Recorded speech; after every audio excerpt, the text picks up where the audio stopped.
Como vos disse, eu fiz 25 guerras, cobri basicamente as guerras todas desde 1997 até 2012 e trouxe muitas experiências e também muitas consequências. Em 2012 entrei em hipertiroidismo, ou seja, comecei a emagrecer de um momento para o outro sem que se soubesse a causa. Veio a ser descoberto que tinha entrado em hipertiroidismo e por isso eu tinha emagrecido 15 quilos em poucos dias.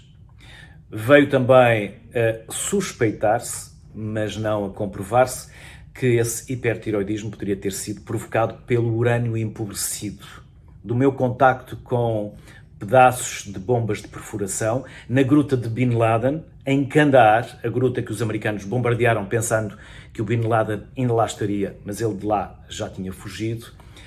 Não ficou comprovado, mas a verdade é que eu tive que mudar um pouco a minha vida.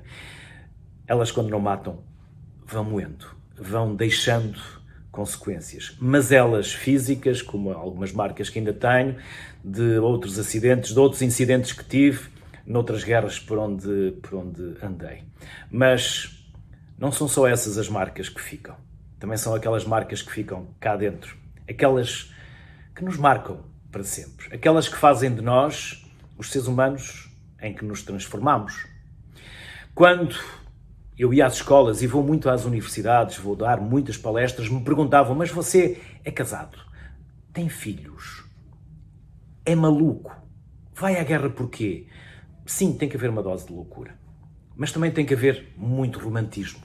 Tem que haver também uma paixão enorme pelo jornalismo. Para o fazermos, não somos obrigados.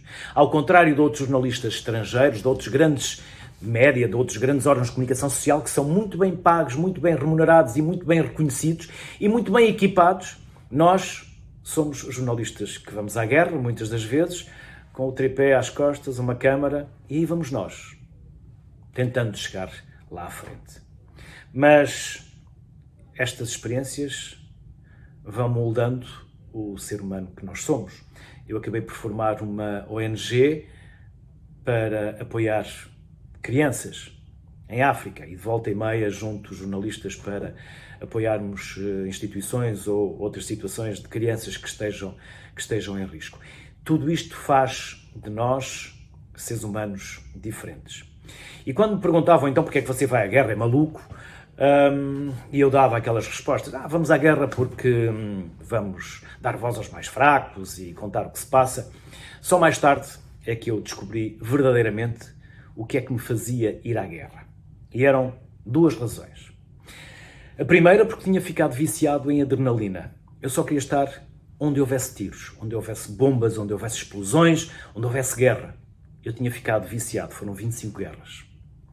Por isso, eu já não me dava bem com o trabalho jornalístico diário aqui na redação.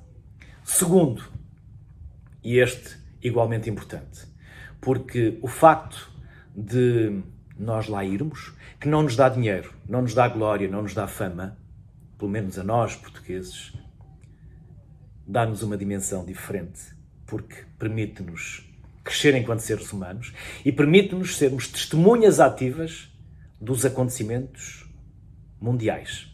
O que a história vai registar, nós testemunhamos, presenciamos, noticiamos e as nossas reportagens vão ajudar a que um dia mais tarde essa história com H grande seja também contada com as nossas histórias com H pequeno. E esse trabalho é enorme. Não só para os públicos, para quem trabalhamos, mas também para nós enquanto seres humanos. Porque de vez em quando eu chegava à redação, eu sentia o meu ranking de prioridades vinha ao contrário. Queria lá saber se tinha um carro de boa cilindrada, um telemóvel de última geração. O meu ranking vinha ao contrário. Porquê? Porque eu percebia que problemas tinham eles que lá ficaram. Eles é que tinham que sobreviver. Eu voltava para o meu conforto, para a minha família, para os meus filhos, para a minha redação, para o meu carro, para os meus bens, mas eles ficavam lá. E eu nunca me consegui desligar de quem lá ficava. Fiquei sempre com contactos e ao longo de muitos anos acompanhei sempre muitas das pessoas com quem eu trabalhei ou que me ajudaram enquanto eu lá estive. Fossem civis, que por qualquer motivo eu me cruzei com eles e ganhei mais proximidade, fosse pelos nossos guias, aqueles que eram também o segredo do nosso trabalho, do sucesso da nossa missão. E eu recordo alguns, entre os quais o Bassem Schweip, com quem eu neste momento não consigo estabelecer contacto, era um ex-major dos serviços secretos de Saddam, que depois se transformou em nosso guia, transformou-se em jornalista e algures andará nesta onda de refugiados que está pela Turquia, fugindo da guerra. Sim, estas experiências dos repórteres fazem com que depois nós tenhamos o nosso ranking ao contrário. E tantas vezes eu olho para a redação e identifico algumas pessoas que no mínimo deviam ir passar 24 horas a uma urgência dos hospitais, no mínimo para perceber verdadeiramente o que é a dimensão humana, o que é ter problemas. Ora, esta experiência que nós ganhamos, também só a poderei contar porque estou aqui, vivo.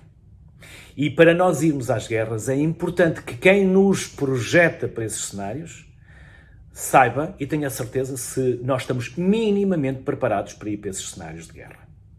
Porque nunca ninguém vai estar preparado para sobreviver numa guerra. Até os mais experientes podem morrer, como já morreram tantos e continuam a morrer e vão continuar a morrer nas guerras. Mas por vezes há pequenos erros que nós aprendemos cá e nos detalhes pode estar a capacidade de um dia voltarmos.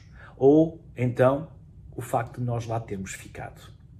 E essa formação é essencial. Eu só tive a minha primeira formação ao fim de 11 guerras. Ao fim de 11 guerras é que eu fui fazer uma ação de formação. Por isso, é importante que as chefias, que nós próprios tenhamos a consciência se estamos ou não minimamente preparados para esses cenários. Nunca estaremos totalmente. E há muitos que não sabem sequer como vão reagir quando lá chegarem. Porque para muitos só se percebe depois de ouvirmos o primeiro tiro. Porque podemos bloquear, podemos ser pessoas muito expansivas, muito aventureiras, mas podemos chegar lá e bloquear. Como podemos ser pessoas até tímidas e reservadas e chegarmos lá e soltarmos para a realidade que nos cerca. Por isso, há aqui uma dimensão profissional e uma dimensão humana. A profissional é que devemos pensar e devemos municiar-nos daquilo que vai ser necessário para nós cobrirmos um cenário de guerra, para nós podermos estar lá, onde se mata, onde se morre, onde cheira a pólvora, para que possamos contar essas histórias, as tais histórias que um dia vão contar a história. Sermos testemunhas ativas desses mesmos acontecimentos. Temos que voltar, porque de nada serve irmos e não regressarmos se não tivermos a hipótese de contar o que vimos, o que sentimos e depois passarmos estes testemunhos a outros jornalistas que um dia, também eles, porque sonharam ou porque as circunstâncias da vida assim determinaram, são levados para a cobertura de um cenário de guerra. Sim, é apaixonante, é viciante, mas nunca nos devemos desfocar daquilo que é o essencial. São as pessoas que estão do lado de lá do ecrã, do lado de lá de um computador, que estão a ler um jornal, que estão a ouvir-nos pela rádio. A subjetividade existe, e permitam-me que eu insista, mas temos que ser honestos.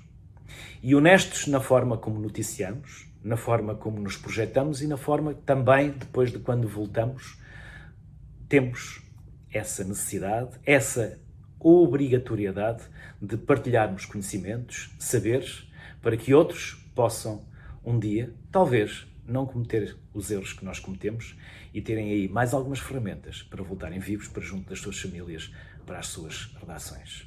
Quem sabe se alguns de vós ou já estiveram ou um dia estarão e um dia talvez se recordem que um dia um jornalista lhes disse que o diabo está nos detalhes.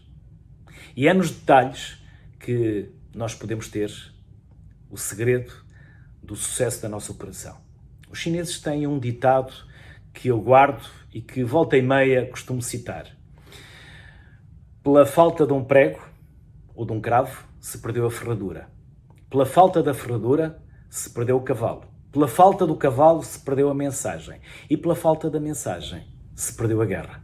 E tudo começou porque um dia faltou um prego, um detalhe. Sucesso, felicidades e o melhor para todos.